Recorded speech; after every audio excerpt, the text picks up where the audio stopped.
काव्याच्या आईला म्हणजे शारदाताई यांना कळलं जीवा आणि काव्याच्या प्रेमाबद्दल. तर लग्नानंतर होईलच प्रेम या मालिकेचा धमाकेदार असा प्रोमो रिलीज झालेला आहे.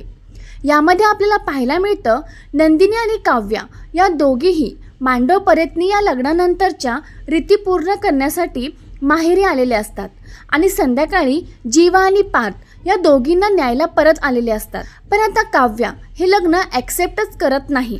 तिची सासरी परत जाण्याची कोणतीही इच्छा नसते. काव्या परत सासरी जायला तयार नसते. तेव्हा आता तिची आई तिला सांगते की काव्या, खाली सगळेजण तुझी वाट बघतायत. आता ताईनेही ॲक्सेप्ट केलं आहे ना. पण काव्या खूप चिडते आणि ती रागाने आईला म्हणते की मी ताई नाही, मी काव्या आहे आणि मी आता परत सासरी जाणार नाही. पण तिची आई आता खूप इमोशनल होते आणि तिला समजावत म्हणते की तुला परत जावंच लागेल काव्या.